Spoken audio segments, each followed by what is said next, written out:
أعوذ بالله من الشيطان الرجيم. بسم الله الرحمن الرحيم. قولوا آمنا بالله وما أنزل إلينا وما أنزل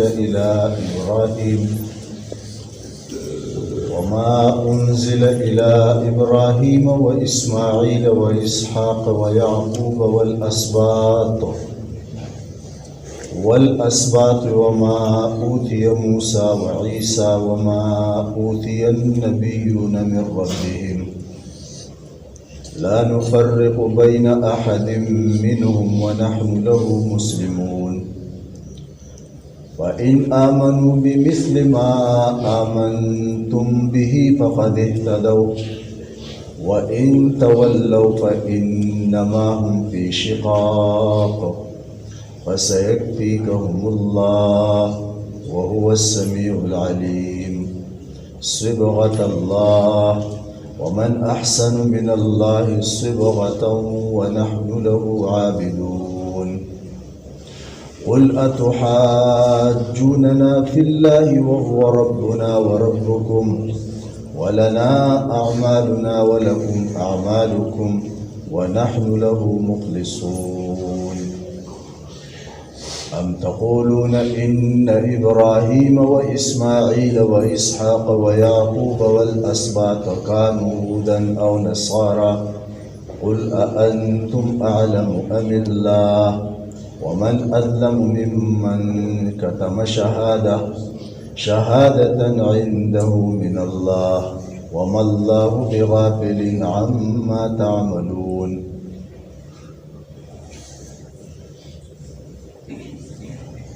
مخکې آیتونو کریمونه دا خبر معلومه شوې ده چې یهودو به مسلمانانو ته ویل تاسو یهودیان شئ نو په هدایت به شئ،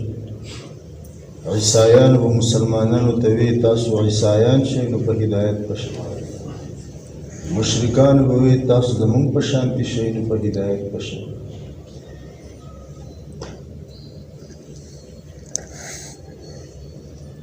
نو دې آیت کریمه کې الله پاک مومنانو ته فرمایي چې تاسو دیو ته ووایئ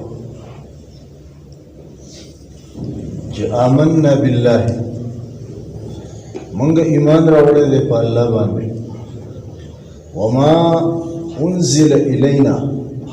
او په هغه څه باندې چې هغه رالیږلی شوی دی مونږ ته، نازل کړی شوی دی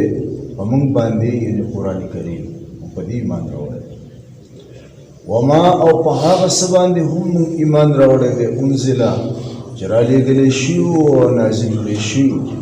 الی ابراهیم په ابراهیم علیه السلام و اسماعیل او په اسماعیل علیه السلام و اسحاق او په اسحاق علیه السلام و یعقوب او په یعقوب علیه السلام والاسباط او د دیو په اولاد در اولاد باندې. دغه صبات معنی علما کوي چې دا اولاد او د اولاد اولاد، لکه د یعقوب علیه السلام یو زوی یوسف علیه السلام چې هغه پیغمبر و، ټیک شو، او بیا د هغه په الواد کې چې څونه نور پیغمبران، نو په یعقوب علیه السلام ایمان راوړی دی او په صبات باندې، یعنې د هغه په زوی چې هغه پیغمبر دی یوسف علیه السلام، او د هغه په اولاد کې چې بیا کوم نور پیغمبران دي په هغې اسبات، مطلب دا اولاد تر اولاد باندې چې کوم دی څه دي لکه موږ ایمان راوړی دی. وما په هغه څه هم ایمان راوړی دی اوتي موسی و عیسی چې ورکړی شوي و موسی علیه السلام ته او عیسی علیه السلام ته، چې هغه تورات او هغه انجیل لکه په هغې هم ایمان دی. وما په هغه څه هم ایمان راوړی دی اوتي النبیون، دلته عموم د پیغمبرانو ذکر کوي، مخکې مخصوص پیغمبران ذکر کړل، دلته عموم ذکر چې ورکړی شوي پیغمبرانو ته چې هغه کتابونه یو که هغه وړې صحیفې وې لکه په هغې زموږ ایمان دی من ربهم چې د جانبه د رب د هغوی نه هغوی ته چې کوم دی سوی ورکړی شوي وې. لا نفرق بین احد منهم، موږ تفریق او جدایي نه کوو ما بین د یو کس کې منهم د دې پیغمبرانو چې څه منو او څه نه منو، نه ټول منو مونږه، ټول منو او په ټولو پیغمبرانو باندې چې کوم کتابونه نازل شوي دي لکه موسی علیه السلام باندې، عیسی علیه السلام باندې، ابراهیم علیه السلام، اسماعیل علیه السلام، اسحاق علیه السلام، یعقوب علیه السلام او د دیو اولاد تر اولاد باندې نور پیغمبرانو ته چې څه ورکړی شوي دي لکه څلور غټ کتابونه او واړه واړه کتابونه صحیفې سل نور. ټیک په ټول باندې زمونږ ایمان دی. وګوره زمونږ مسله دا ده چې مونږ په الله ایمان لرو او په مونږ باندې چې کوم کتاب نازل شوی دی قرآن کریم په هغې باندې او تمام پیغمبران مونږ منو لکه او په تمامو پیغمبرانو باندې چې څه نازل شوي دي هغه منو. لا نفرق بین احد منهم د یو پیغمبر په منځ کې مونږ تفریق نه کوو لکه زمونږ مذهب دا دی، زمونږ دین دا دی. او دی به څه رابشي نؤمن ببعض ونکفر ببعض. قرآن پاک آیات دی. څه دی لکه بعضې مونږ په بعضو باندې ایمان راوړو او په بعضو باندې چې کوم دی مونږ څه کوو لکه ایمان نه راوړو. هدایت دغه هدایت خو د هغه چا سره دی چې وایي هغه د الله پاک رالیږلی شوي تمام پیغمبران تسلیموي، ټول د خدای پیغمبران او په تمام پیغمبرانو باندې چې د الله د طرف نه کوم لوی او واړه کتابونه نازل شوي دي موږ ټول هغه تسلیمو لکه او داسې نه کوو چې بعضې پیغمبران منو او بعضې نه منو او بعضې کتابونه منو او بعضې نه منو لکه څنګه چې هغه وایي نؤمن ببعض بعضې پیغمبران منو ونکفر ببعض او بعضې چې کوم دی څه کوو لکه موږ نه منو موږ د هغې نه انکار کوو لکه بلکې حتی تر دې پورې چې لکه یهود وایي موږ خو موسی علیه السلام منو او د عیسی علیه السلام پیغمبر منل خو ډېره لویه خبره ده. موږ د الله پاک نه د دې وینا سره پناه غواړو، دغه د کفر کلمه ده لیکن هغو ذکر کړی ده نو نقل کفر نه باشد د کفر نقل کول کفر نه دی لکه بلکې عیسی علیه السلام ته خو هغو حلالیم نه وي، دا د خپل پلار نه دی لکه بلکې هغه ته چې کوم دی د حرامي نسبت ته کول ده. دومره یې په نه منلو کې دومره حد ته چې کوم دی څه دي لکه دې رسېدلي وو لکه نو پیغمبران مونږ ټول منو. ها درجاتو کې فرق څه دی لکه درجاتو کې فرق دی او درجات مونږ هم د ځان نه دي جوړ کړي بلکې الله پاک ویلي دی درېمه سپاره کې تلک الرسل فضلنا بعضهم على بعض. دغه رسولان دي مونږ بعضو او بعضو باندې فضیلت ورکړی دی. د دې د وجې نه درجات منو لکه پیغمبرانو کې درجات چې بعضې انبیا چې کوم دی څه دي په درجاتو کې اعلی دي په نسبت د بعضې پیغمبرانو خدا نسبت د هغو په خپل منځ کې دی، د نور چا سره نه دی لکه څه دی لکه نور چا سره نه دی لکه. او بل ځای کې دي چې هلته څنګه آیات کریمه دی داسې دی تاسو ما ته برابر کړئ ټیک کړئ که پکې غلطي کومه فضلنا بعض الرسل على بعض وآتینا داود زبورا. څنګه فضلنا بعض الرسل على بعض. الله وی مونږ فضیلت ورکړی دی بعض الرسل بعض رسولانو ته على بعض په بعضو باندې. د دغه ځای نه هم ثابتېږي چې الله وی مونږ بعض رسولانو ته په بعضو رسولانو باندې چې کوم دی سره فضیلت ورکړی دی. وآتینا داود زبورا او ورکړی دی مونږ داود علیه السلام ته زبور څه دی لکه کتاب. نو مونږ ټول پیغمبران منو دیو څه مني او د څه نه انکار کوي. ٹھیک شو. ها مونږ په درجاتو کې فرق کوو لکه څرنګه چې ثابت ده د تفسیر علماو ذکر کړی دی چې د ټولو نه اعلی درجه د محمد رسول الله صلی الله علیه وسلم ده. ٹھیک شو. په انبیاو کې په رسولانو کې او دویمه درجه په هغه پسې د ابراهیم علیه السلام ده او درېیمه درجه چې کوم دی هغه د موسی علیه السلام ده. نو دا درجات الله پاک چې کوم دی څه دي لکه د قرآن او د حدیث نه چې کوم ثابت دي نو مونږ د هغې کې دغه فرق کوو لکه او نور دا نه کوو چې یو پیغمبر منو بل نه منو. په یو پیغمبر کتاب نازل شوی هغه منو دا نه منو نه ټول منو. ها خو دغه دا چې دا ټول پیغمبران په خپله زمانه کې چې کوم دی څه لکه دا د خدای پیغمبرانو دا حق ده. ټیک شو. تیر شو بس څه دي لکه تیر شو او په هغو چې کوم کتابونه نازل شوي په خپله زمانه کې هغه بلکل حق کتابونه ولکه لیکن وروسته د قرآن د راتلو نه دغه ټول شریعتونه او دغه ټول کتابونه څه شو منسوخ شو او دا قرآن د هغې ناسخ دی. اوس چې کوم دی کامیابی او کامرانی په دې کې ده چې په دې آخري پیغمبر باندې څوک ایمان راوړي دی مني او په دې آخري کتاب باندې څوک ایمان راوړي او دا د خپل ژوند دستور چې کوم دی څه لکه وګرځي نور نه منل نشته په دغه حد کې چې کوم دی هغه موږ څه کوو چې دغه پیغمبران د خدای پیغمبران په خپله زمانه کې حق دغه کتابونه په خپله زمانه کې او دغه شریعتونه دغه دستور د ژوند دا حق لیکن اوس آخر کې څه د قرآن پر راتللو سره دغه شریعتونه څه دي لکه دغه کتابونه منسوخ شوي دي هغه قابل د عمل نه دي پاتې شي او هغه په خپل حال باندې هم نه دي پاتې شي بلکې په هغې کې تحریف شوی دی هغه په هغه حال نه دي کوم چې قرآن په خپل حال باندې دی د قرآن ذمهداري الله پاک اخیستې ده لکه د دې د وجې نه په دې کې څوک تحریف او تغییر چې کوم دی څه کېږي نه شي کولی او هغه کتابونو کې هغه معنوي او لفظي چې کوم دی تحریف کړی دی په خپل اصل شکل او صورت باندې پاتې کړی لا نفرق بين احد منهم ونحن له مسلمون او موږ دې الله ته غاړه خودن کوي موږ دغه یو الله پاک سوي لکه عبادت کوونکو او دا احکام د کوم دې موږ سوي لکه غاړه خودن کوي او تاسو وګورئ چې تاسو د چا عبادت کوئ نو څه خدایان تاسو چې کوم دې سدي لکه جوړ کړي د مکې د مشرکون څنګه خدایان او دغه شان ترور د عیسایانو چې کوم دی درې خدایان یو به الله پاک ته خدای وي یو به عیسی علیه السلام ته خدای وي یو به چې کوم دی یا د عیسی علیه السلام مور ته خدای وي او یا به چې کوم دی جبرئیل علیه السلام ته خدای وي یهودیانو عزیر علیه السلام د خدای زوی جوړ کړو دا د خدای زوی دی عیسایانو عیسی علیه السلام د خدای زوی جوړ کړو او مختلفې عقیدې بعضې د حلول عقیده لري په هغوی کې چې الله پاک حلول کړی دی په عیسی علیه السلام کې یعنی دا الله په شکل د عیسی علیه السلام کې کوم دی څه دی راغلی دی دا موږ څه نه کوو څه دی موږ وایو ټول د خدای بندګان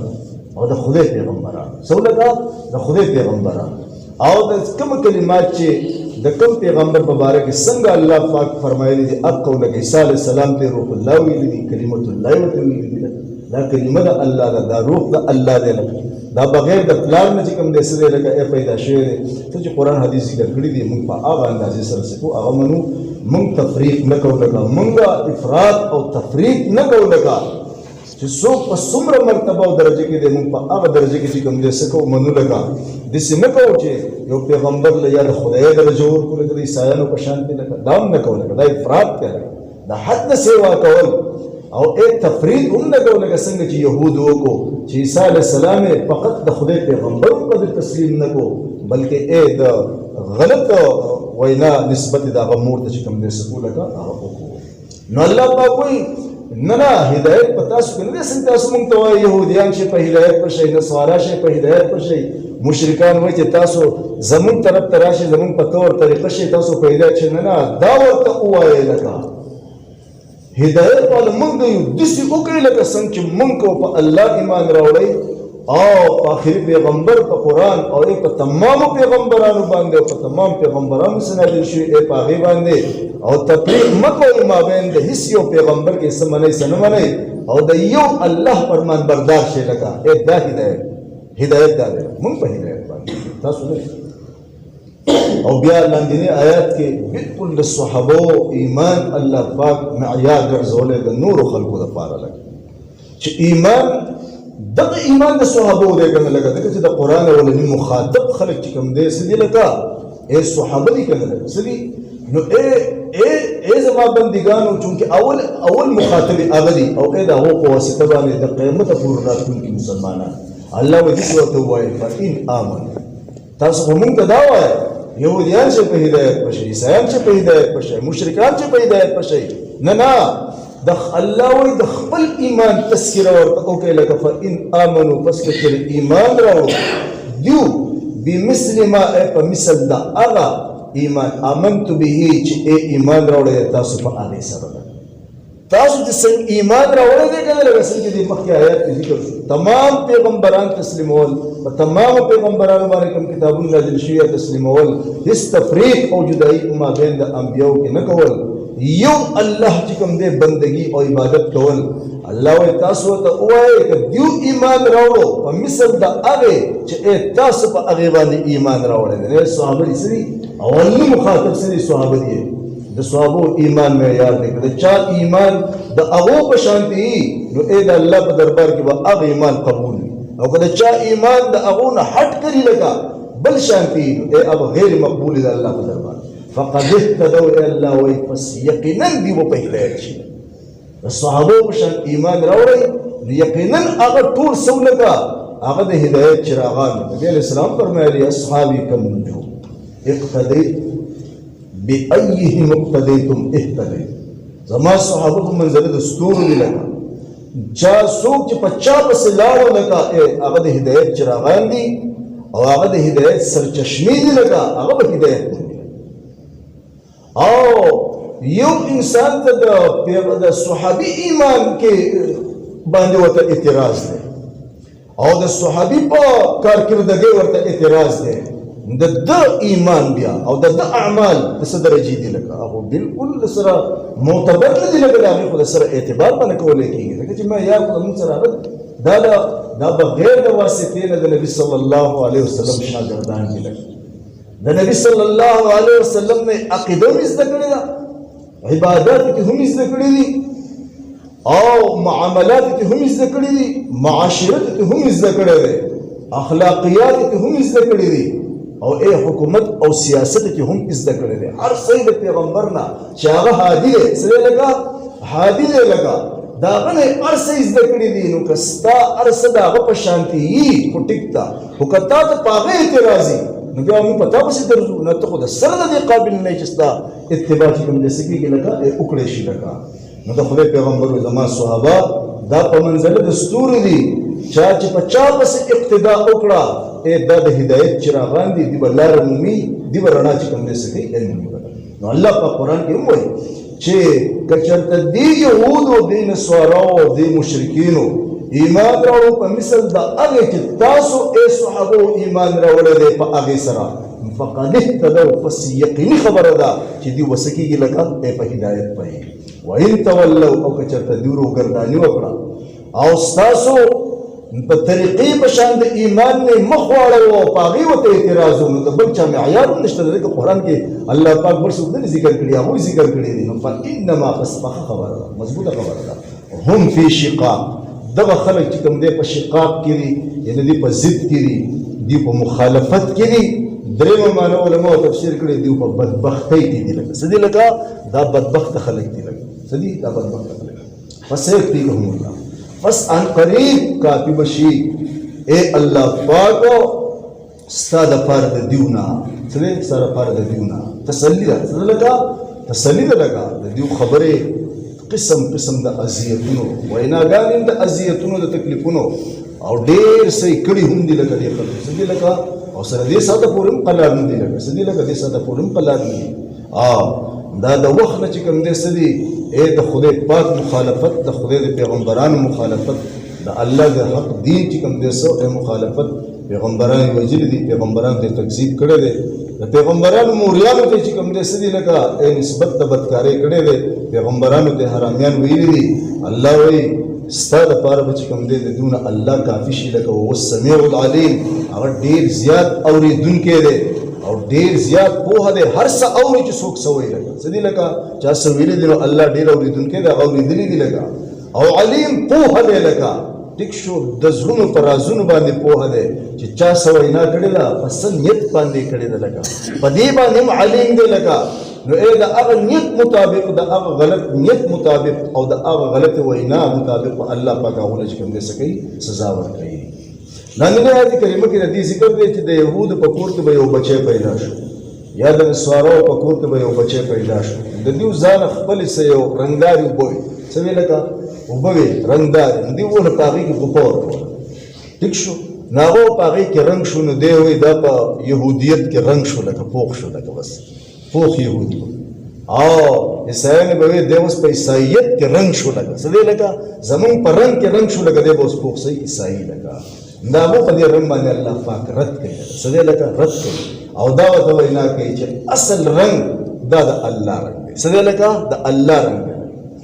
صبغت الله رنگ د الله. ومن احسن وسوق ته ډیر زیات احسن خیستا من الله د الله نه صبغتن اعتبار د رنگ سره. د الله رنگ څه دی؟ د الله رنگ توحید دی. څه دی لکه توحید دی. دغه خو موحدین نه دي کنه لگا، دا خو ټول مشرکین دي کنه لگا. څه دی لگا؟ دا خو ټول مشرکین دي. د الله رنگ پس جړ رنگ باندې او پس سند رنگ باندې او پس شین رنگ باندې دا نه عیسایانو هغه څنګه رنگ مقرر کړی دی، دا وو بدن پاږي کې د انسان رنگ شي او یا دا وو کپڑے په کې رنگ شي. د دې څه پیدا چې ته موحد نه لګا، د یو الله منون کې نه، د یو الله عبادت کوون کې نه لګا. اصل رنگ خو د الله دی، د الله نه څوک په رنگ کې خیسته نشته. رنگ مراد څه ده؟ توحید. چې د چا زړه د توحید په رنگ سره رنگي لګا، دا رنگ دی اصل کې لګا. څه دی لګا؟ دغه رنگونه الله ته نه قبول. د عیسایانو رنگ یا د یهودیانو رنگ دا بدن باندې پوريږي یا په کپړو باندې پوريږي. اصل هغه رنگ الله ته قبول لې چې چا خپل دن نظر چې کوم دی د توحید پر رنگ باندې سکو لگا رنگ کو. دا اشاره رنگ د الله دی. سوق ته ډیر خیسته د الله نه د توحید د رنگ په اعتبار سره. ونحن له عابدون. من خو د موحدین هم سوي لگا دغه یو. ونحن له عابدون او موږ د دې الله عبادت کوونکي یو. موږ د غیر الله عبادت کوونکي نه یو لکه د مشرکانو په شان دي او د يهوديانو په شان دي او د نصارا او سلکه دا و په شان دي. دا دا هو په هغه طریقه باندې کوم دې څه رنگ دی. قل ورته وایا اے نبی اتحاجوننا تاسو زموږ سره جګړه کوي په الله د الله په باره کې. وهو ربنا او حال دا دی چې زموږ رب دی او ربکم ستاسو رب دی زموږ هم پالون کې دی هغه او ستاسو هم چې کوم دې سره پالون کې. ولنا اعمالنا زموږ لپاره زموږ اعمال دي نه موږ څه کړی موږ دا به بدله ملوي. ولکم اعمالکم ستاسو لپاره ستاسو اعمال دي. ونحن له مخلصون. زموږ مسله دا ده چې مونږ خو د دغه الله پاک په اخلاص سره عبادت کوونکي بس لکه بل څوک د هغه سره په بندګۍ کې چې کوم دې څه کوو لکه نه شریک کوو. دي دلته دغه خبره بیا کوي ام تقولون ای تاسو وایئ الله ورته وایي چې ان ابراهیم یقینا ابراهیم علیه السلام و اسماعیل علیه السلام و اسحاق علیه السلام و یعقوب علیه السلام والاسباط او د هغوی اولاد تر اولاد کانوا هودا یهودیان او نصارا. د دې بل دی بیوقوفۍ ته وګورئ. دی به دې ټولو ته وایي دا یهودیان، عیسایان به دا عیسایان نصارا او یهودیان به دا یهودیان. نو الله پاک خپل فیصله اورولې ده لکه څه ده اورولې ده که نه.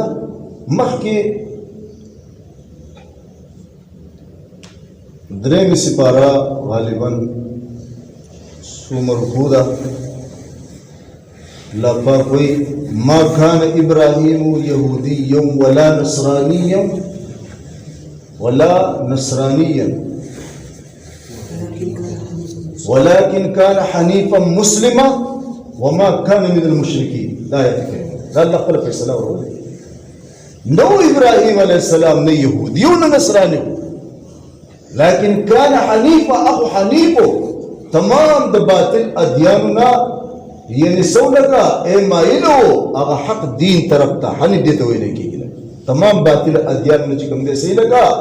اگر اعراض کرے او مائل شوئی سی طرف تا لگا اے دین حق طرف تا لگا. وما كان من المشرکین و مشرکان تاسو ما ہوئی تاسو آئی اغا زمون نو منا اغا مشرکون نو خدا پیسلا رولی دا دیسا ہوئی دی ہوئی اے دی ہوئی کہ ابراہیم علیہ السلام اسماعیل علیہ السلام اسحاق علیہ السلام یعقوب علیہ السلام او دا ہوئی اولاد تر اولاد کانو يهوديان نصارى. قرآن کې په خپل باندې څه کوي دا دې نور دروغ ده دسې دروغ څه دې سپین دروغ چې ورته ویل کېږي د سترګو نه بالکل لکه څنګه لګا بس د خدای پیغمبر واقعي صحیح فرمایي اذا لم تستحي فافعل ما شئت. ولې دې خلکو ته دا کارونه آسان شي ویل که ته خو سړی په سترګو کې ډکې منډې لګه ما ته ګورې او ګوره وسوې په دې سره ته منکرې لګه دا داسې دي. الله وایي هغه نه یهودي و هغه نصراني و لګه نه هغه مشرکو او تاسو وایئ چې څه دي لګه دا هغه یهودي و او هغه نصراني و او مشرکان وایي هغه زمونږ نه و لګه. نو اوس ګوره الله خپله فیصله کړې قل ته ورته وایه پیغمبره چې انتم آیا تاسو اعلم ښه پوهېږئ ام الله یعنې الله خو دغه ویلي دي چې یهودي نه د نصراني نه مشرک نه او تاسو وایئ څوک ښه پوهېږي دا ووایه. نو زه دغه ځای پورې بس دی. بل یو خبره چې مفسرینو د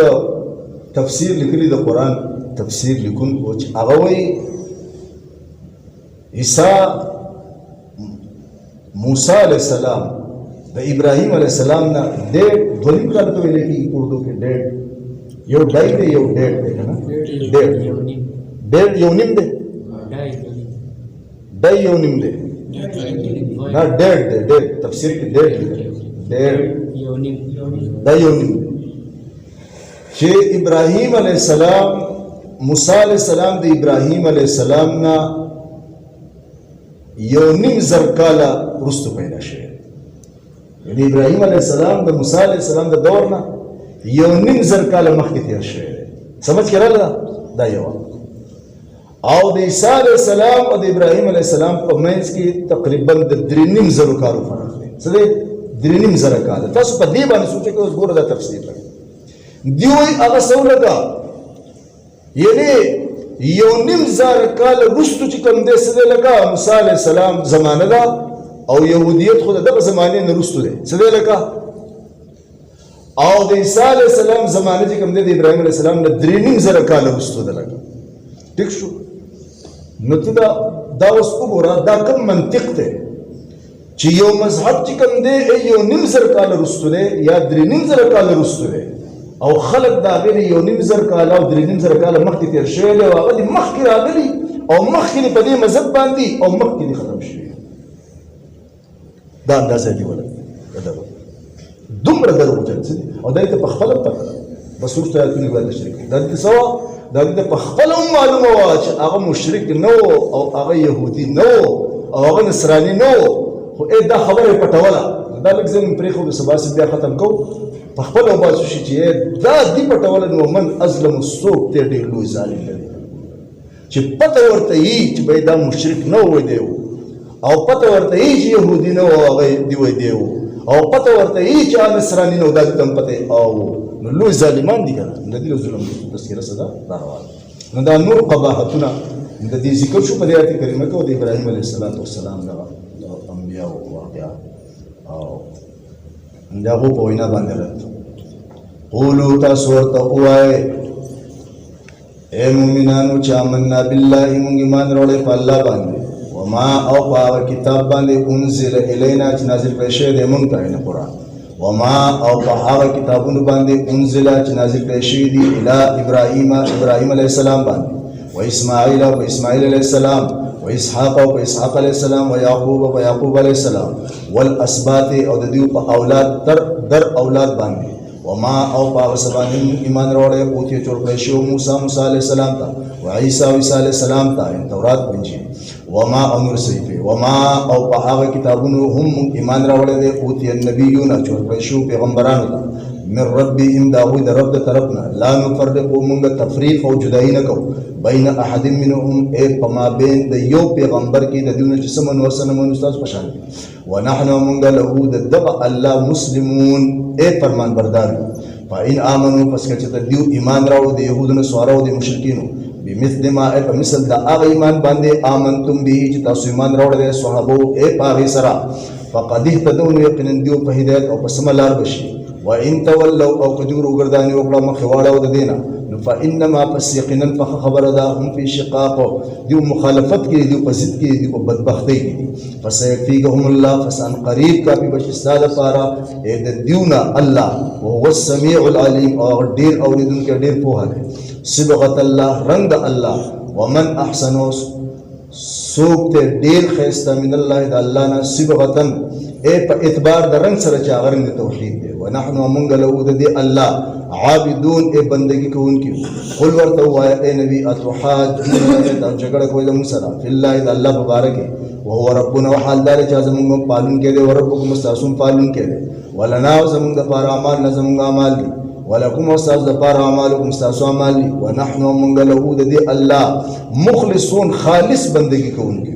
ام تقولون اتاسوای ان ابراهيم چې ابراهيم عليه السلام واسماعيل واسماعيل عليه السلام اسحاق واسحاق عليه السلام ويعقوب ويعقوب عليه السلام والاسباط او داوي اولاد در اولاد كانوا وفودا يهوديا او نصارى یا نصارو قل ورته پیغمبر انتم آیاتاسو اعلم خپويږي ام الله یا الله یا ارحم الراحمین یا ارحم الراحمین یا ذل جلال والاکرام یا ذل جلال والاکرام اللهم صل على محمد النبي الأمي وأزواجه أمهات المؤمنين